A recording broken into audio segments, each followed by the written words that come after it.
만약 윤석열이 복귀한다면. 이준석 개혁신당 의원이 20일 자신의 유튜브에 출연해 만약 이재명 대표가 유죄 판결을 받으면 헌법재판소도 8대0 만장일치로 탄핵을 인용할 것이라는 말을 들었다. 반대로 무죄 판결이 나오면 탄핵 기각이나 각하 의견을 가진 재판관이 이를 더욱 강하게 주장할 것이라는 이야기가 언론을 통해서도 퍼지고 있다라고 했습니다. 이 의원의 말은 이재명 대표 재판 결과 피선거권이 박탈되면 윤석열을 파면해 조기 대선에서 국힘당이 정권을 재창출하도록 하겠지만 반대 상황에서는 윤석열을 대통령에 복귀시킬 것이라는 말입니다. 이와 유사한 이야기가 여기저기 떠돕니다. 상황에 따라 헌재가 기각이나 각하를 할 수도 있다는 것입니다. 만약 정말 윤석열이 대통령에 복귀하면 어떻게 될까요? 야당이 다시 탄핵을 추진하더라도 국민은 헌재에 더 이상 기대하지 않을 것 같습니다. 국회에서 아무리 탄핵해도 헌재가 막으면 소용이 없기 때문입니다. 헌재가 내란 세력의 편에 서면 더 이상 기대할 게 없습니다. 1948년 제정된 재헌헌법에 따라 부통령이 위원장을 겸직하는 헌법위원회가 설립되었습니다. 이후 헌법이 바뀔 때마다 이름이나 편제가 조금씩 바뀌면서 명맥을 이어왔습니다. 그러나 헌법위원회는 군사독재의 통제 아래 거의 활동을 못한 유명무실한 기구였습니다.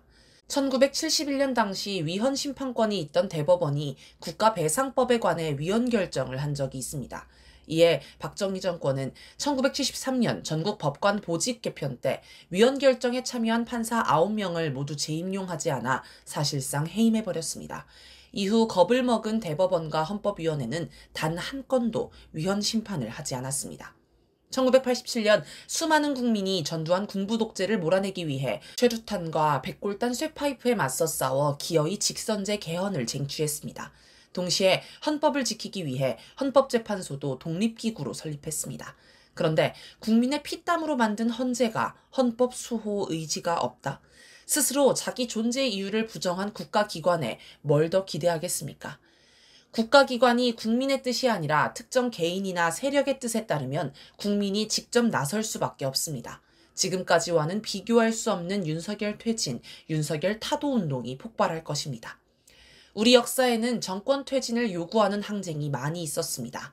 1인 독재 물러가라, 이승만은 하야하라는 구호를 내걸고 경무대, 지금의 청와대로 진격한 4.19 혁명, 유신철폐, 독재 타도를 외치며 박정희 정권을 무너뜨린 부마 항쟁, 계엄군은 물러가라, 전두환은 물러가라는 구호를 내걸고 계엄군에 맞서 광주를 해방한 5.18 광주 항쟁, 독재 타도, 호원 철폐를 외치며 직선제 개헌을 실현하고 군부 독재를 끝장낸 6월 항쟁.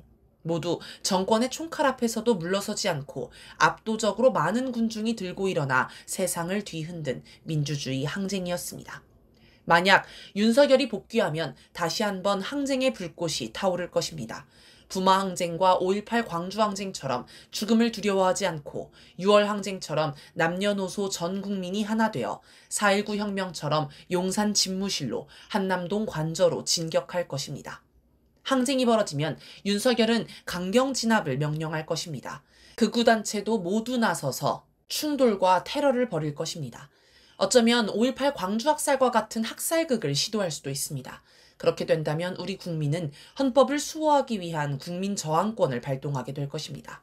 이제는 5.18 광주 항쟁 때처럼 광주 지역에 국한되어 저항권이 발동되지는 않을 것입니다. 전국의 국민이 모두 일어나 국민 저항권을 행사할 것입니다. 그 무엇도 국민을 이길 수 없습니다. 죽음을 두려워 않고 성난 파도와 같이 일어선 국민은 그 누구도 막지 못합니다.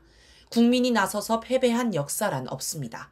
만약 저들이 기어이 항쟁을 부른다면 이번 기회에 우리 국민은 친미, 친일, 독재 체제를 송두리째 드러내버릴 것입니다.